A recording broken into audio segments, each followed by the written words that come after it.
Sou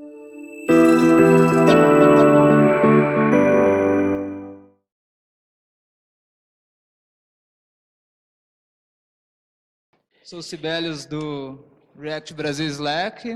Vou falar um pouco da dicotomia do front-end, né? O que seria essa dicotomia, né? Vamos dar uma olhada aqui. A ideia é que o React e o GraphQL consiga salvar a gente dessa dicotomia, né? Que é um problema bem difícil que a gente está tentando resolver. Então, eu sou o Sibelius Serafini, esses aqui são os meus GitHub e Twitter, pode me seguir lá. Às vezes eu posto algumas coisas legais. Trabalho na Entra hoje, então a gente tem alguns produtos interessantes da Entra. Se quiser saber um pouco mais da Entra, pode falar comigo também. A dicotomia do front-end são duas forças opostas, né, entre si. Então, primeiro você precisa pré-renderizar e pré-buscar os dados que você precisa para o seu usuário usar, antes que ele precise desses dados, né? Então, para ele ter uma experiência fluida, né?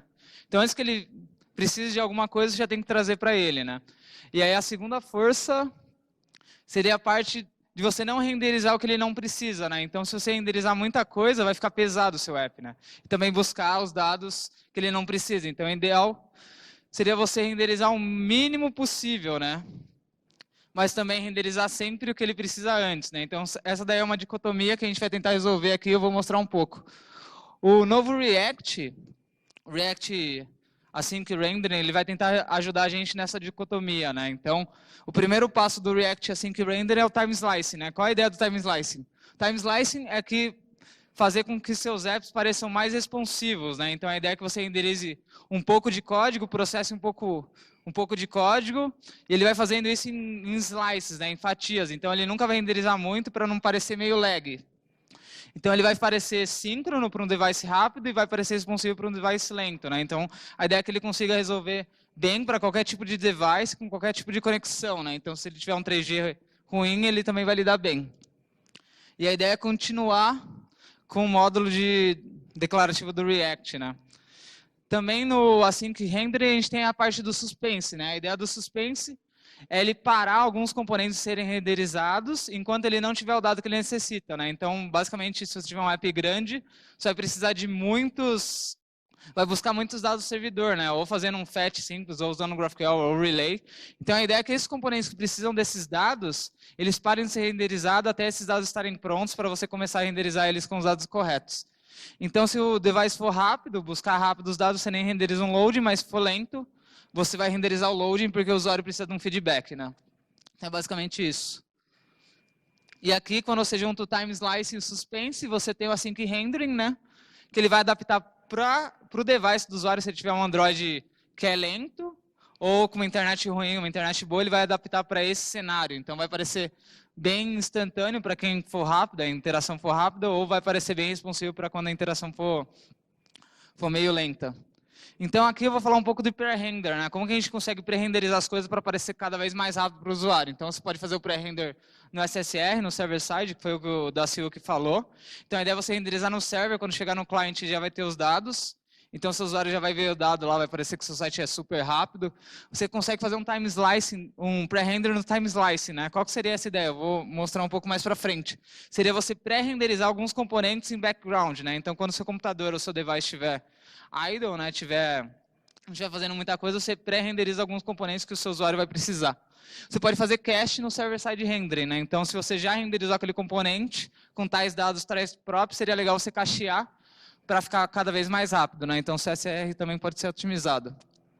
Então, aqui é um exemplo de componente React usando o time slicing, né? Então, você vai fazer uma div hidden true. Então, quando o seu usuário parar de interagir no seu app, ou tiver algum tempinho livre, o React vai começar a pré-renderizar aquele expensive to ali. Então, ele vai começar a renderizar, e quando você precisar mostrar aquele componente que é caro de renderizar, né, que fica lento, o React já vai ter renderizado ele e vai parecer instantâneo, né? Então, vai parecer que seu app é super rápido. Então, imagina que você tem um app que tem umas tabs, 3 tabs. Então, a ideia é que você pré-renderize as tabs para parecer instantâneo quando ele mudar de tabs, né? Então, o time slice para isso vai ser incrível. Aqui eu vou falar um pouco de prefetch, né? A ideia é que você também faça alguns prefetches para os dados já estarem lá quando o seu usuário precisar. Então, você pode fazer o prefetch no server-side. Então, você faz as buscas dos dados antes de renderizar fazer o primeiro render no server-side. Você poderia também fazer o pré-fetch antes de montar seu componente, né? O problema de esperar o componente montar para fazer o fetch, você fazer o fetch no componente de mount, é que ele vai demorar mais, né? Então, se você fizer isso fora do componente, ele vai parecer mais rápido e vai ficar mais rápido. Você também conseguiria cachear alguns recursos, né? Então, a gente poderia usar o Service Worker, fazer um pré-cache dos seus dados que você vai usar depois, né? E você também pode fazer isso no React Suspense usando o React Cache. E aí você pode ter várias ideias para deixar mais rápido ainda. Então, por exemplo, quando alguém fizer um hover num clique, você já poderia carregar a próxima página para aparecer instantâneo, né? Tem uma lib que faz isso, é o Fast Click. Então, parece instantâneo quando você vai de uma página para outra, porque ele foi bem inteligente na estratégia de otimização dele. Então, aqui é um exemplo de Service Worker, de como que eu faria o cache, né? Aqui eu estou cacheando sempre meus arquivos estáticos, né? Então, tudo que foi estático eu cacheio para sempre, né? Não vai mudar só no próximo release. O que não foi estático, eu busco do servidor, cacheio, e eu coloco alguma política de time to live, né? Então, quanto tempo vai demorar para viver esse recurso? Esse recurso é legal, sei lá, 1 minuto, né? Mas coisas mais real-time precisam de menos time to live. Aqui é um pouco de exemplo do prefetch do suspense. Então, qual a ideia? Eu vou tentar renderizar essa imagem. Então, essa daqui é um componente de imagem do suspense. Eu vou tentar renderizar essa imagem, só que essa imagem ela leva um tempo para ser baixada do servidor, se a imagem for pesada, né? Então, a ideia é assim, eu vou buscar a imagem, quando a imagem estiver pronta, eu renderizo essa imagem. Se ela demorar muito, eu renderizo um load, se ela não demorar, renderizo a imagem sem o loading para aparecer instantâneo. Então, eu vou falar um pouco de defer também, que é a segunda parte dessa dicotomia, né? Então, defer é quando você espera para fazer isso daí depois, né? Você pospõe. Então, a ideia é de postergar, né? Muita gente deixa as coisas para a última hora, vai postergando o que não quer fazer, né? Então, vou ver com quem a gente faz isso aqui no React para parecer mais responsivo. Então, aqui você pode tentar fazer alguns defer render, né? Um exemplo seria você não renderizar alguns componentes no server-side, que é pesado, então deixa isso daí renderizar no front-end. Você pode fazer um defer de code loading, né? Você faz o code split, então o code split também é um defer. Você está deixando para carregar esses dados depois, porque o seu usuário não vai precisar agora. Então, seria legal você não renderizar isso. Uma coisa legal é você fazer o defer do Media Queries, né? Então, imagina que você está fazendo uma timeline, né? Parecido com o Facebook. E aí, no mobile, você quer que renderize com uma coluna só. E num computador grande, você quer renderizar com 2, 3 colunas, né? Então, isso daí depende do tamanho do browser, né? Então, a ideia é a gente suspender, usar o suspense, né? E fazer um defer desse Media Queries para o client-side e não fazer no server, né? Aqui também você pode deixar algumas coisas pesadas para fazer depois que as animações terminarem, né? Porque você quer deixar as coisas responsivas. Então, o ideal é que você não faça trabalho pesado na animação, senão ela vai parecer lag. Então, a ideia do code split, né? Que você vai quebrar seus bundles em N bundles, né? Então, você pode fazer code split onde você quiser. Por rota, por modal, por um monte de coisa. Então, code split. Agora, no novo React, não sei quem está acompanhando aí os últimos commits, eles têm esse novo jeito de fazer o code split, que é o React Lazy. Então, ele funciona com suspense. Você consegue intercalar componentes normais e componentes lazy da mesma forma. Então, se o componente carregar rápido, você não precisa renderizar o loading. Se ele demorar, você renderiza o loading. Então, você pode fazer code split por rota, por modal, módulos grandes, né? Então, se tiver uma página muito grande, a parte de baixo poderia ser outro módulo, carregar depois. Você quer fazer o code split para fazer o defer, né, para você carregar depois, mas você também quer fazer um preload de algumas partes, né? Então, você tem essa dicotomia aí. Então, você poderia usar a visibilidade e fazer um preload dos componentes que ele já viu. Então, você deixa para depois, mas se ele estiver próximo, você já carrega. Aqui seria como que você seria o defer, né, usando o server rendering, né? Então, a ideia é que todos os componentes que precisam de width, de height, precisam de coisas do client, ele não vai renderizar no server. Você renderiza um loading, retorna um loading e deixa o cliente resolver isso para você, usando o React Suspense, né? Então, o React Suspense vai fazer isso, resolver bem legal mesmo. Então, se o device for rápido, vai calcular os media queries bem rápido. Se demorar um pouco mais, ele vai ficar no loading. Essa parte de work, né? O que eu chamo de work são coisas pesadas. Estou fazendo algum processamento pesado, vai demorar. Então, no React Native, a gente tem esse método Interaction Manager Run After Interactions, que ele vai chamar esse código, essa função, depois que a animação terminar. Isso daqui está bugado, no Android e no iOS não funciona muito bem. Você pode usar um set timeout também. Request Animation Frame também é outro método que eles usam. O Suspense não, Time Slicing, ele usa muito esse Request Idle Callback. Então a ideia, esse Request Idle Callback, ele vai ser chamado sempre que o seu computador, seu device estiver ocioso, né? Então ele vai fazer o pré-cache, vai fazer as outras coisas em background quando o seu computador parar de fazer as coisas, né? Então é bem interessante essa API. Nem todos os browsers suportam, né? Então você tem feito algum polyfill. Então como que a gente vai fazer o defer de alguns dados, né? Então o ideal seria buscar só os dados que você precisa na hora. Então você tem que carregar o mínimo de dados possível e já renderizar esses dados para o seu usuário pensar que seu app é rápido, seu back-end é rápido, funciona bem. Então a ideia é você fazer um lazy load dos dados. Então você não vai fazer só os lazy loads dos componentes do seu JS, mas vai fazer o lazy load dos dados. Então eu vou dar um exemplo aqui, ó. Então quando você fala um pouco de defer do fetch, você tem N estratégias de fazer isso, né? Então como que você vai buscar seus dados? Tem vários jeitos. Você trabalhar com cache, então você pode buscar só do cache. Então vou pegar só dados do cache. Então se tiver um dado mais recente, ele não vai pegar. Esse dado não vai ser atualizado tão frequentemente, pega só do cache. Ah, esse dado é crítico, eu tenho que pegar do network sempre. Ah, eu quero saber o estado do servidor, isso daqui é network only. Eu quero fazer assim, eu quero pegar do cache, se não tiver no cache, eu quero buscar no network, né, na rede. Então essa daí é outra. Esse outro eu busco sempre o network e depois vou para o cache. Isso daí parece legal, mas é ruim se o usuário tiver uma internet ruim.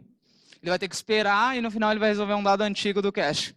O que eu acho mais legal daqui é o cache e depois o network. Então a ideia, a pessoa vai bater no seu componente, vai renderizar os dados do que está no cache, e depois de um tempo renderiza um novo atualizado do network, né, da rede. Então esse daí para mim eu acho mais legal, porque parece rápido e no final ele vai ter um dado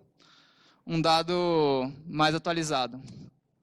Então aqui eu vou falar um pouco de GraphQL, não sei quem já brincou com GraphQL ou não, mas o GraphQL ele ajuda bastante a fazer esse lazy load dos dados. Se você for fazer isso usando o REST, boa sorte, vai ser muito difícil. Então eu vou falar de dois jeitos de fazer defer no GraphQL. Como buscar menos dados e buscar mais dados depois, para aparecer cada vez mais rápido a sua UI, né? Então no Relay Modern a gente tem o Deferrable Queries, que é o conceito de queries que vão ser sendo feitas ao longo do tempo.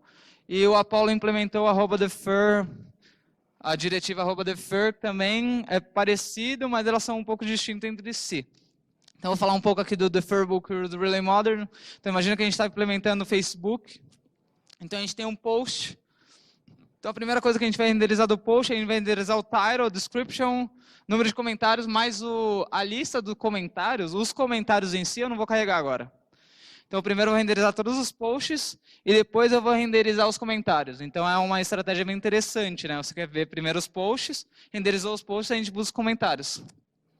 Então, a gente vai colocar aquela diretiva do relay ali, deferrable true, e aí esse fragment, os comentários eles vão ser renderizados depois, né? Mas depois quando? Depois que esse primeiros dados já forem resolvidos, né? O GraphQL Relay eles têm essas coisas legais que você coloca os dados que o componente precisa perto dos dados. Se você acha que o Apollo é bem mais fácil que o Relay, você provavelmente está usando errado, você não entendeu o conceito de fragments. Mas a ideia é que todos os seus componentes sejam fragments que busquem dados que eles precisam do servidor. Então, a característica do defer do Relay é que você vai fazer essa diretiva vai mudar a sua query para você ter N queries, né? Ele vai fazer N queries no seu GraphQL. Ele vai fazer vários requests no seu server. Então, ele vai fazer primeiro vai buscar os posts, depois os comentários, depois as outras coisas. Então, você vai fazer N requests. Parece menos otimizado, mas para o usuário final parece mais rápido. E ele vai resolver os dados usando observables, né? Observables você consegue resolver N valores, né, ao longo de um tempo, né? Então, observables é bem poderoso para resolver esses casos de defer. Aqui é como fica o defer do Apollo, né? Então ali é basicamente a mesma ideia, você tem um newsfeed com as histórias, você vai fazer o defer dos comentários, vai fazer o defer também de coisas recomendadas para você. A ideia é bem próxima um do outro, né? A diferença é que o defer do Apollo ele vai fazer um request só para o back-end. Então, ele vai fazer um request. Na verdade, aí ele vai abrir um multi-party request no HTTP e ele vai resolvendo esses dados em paths. Então, ele vai fazer N paths para o seu cliente, né? Então, não sei como vocês conhecem de HTTP, mas você consegue mandar o seu resultado em partes, como se fosse um streaming, né? Então você manda a primeira parte, segunda parte, terceira parte. Eles modificaram uma versão do GraphQL, da parte de execução do GraphQL, para tornar isso possível, né? Não sei se isso vai ser bem aceito para a comunidade do GraphQL, se vai virar uma spec ou não, né? No GraphQL tudo é baseado em spec, então não sei se vai ser tão fácil eles colocarem isso no core mesmo, né? Aqui eu vou falar um pouco sobre o Defer, né? Tanto no Relay, tanto no Apollo, ainda está muito bleed edge, a galera não sabe realmente como resolver isso, é um problema difícil. No Relay Modern eles jogaram fora da master, eles acharam que era legal, mas provavelmente não funcionou muito bem para o Facebook, então eles vão investigar isso mais para frente. O do Apollo ainda está numa pull request, então eles também não sabem se realmente essa ideia é o melhor caminho a ser seguido, então, sei lá, se alguém quiser fazer um open source disso, tentar resolver esse problema, vai ser bem legal também. Defer é uma coisa complicada. Aqui eu coloquei alguns slides de referência, né? Tem uns 4 slides de referência. Então, vou compartilhar esses slides, quem quiser saber muito mais sobre esse assunto. É muito assunto, é muito dado mesmo. Então, tem bastante conteúdo aqui para a gente dar uma lida. E aí, minha pergunta fica com quem a gente resolve essa dicotomia, né? Com quem a gente deixa mais fácil de resolver essa dicotomia para o desenvolvedor final. Muito bem, palmas.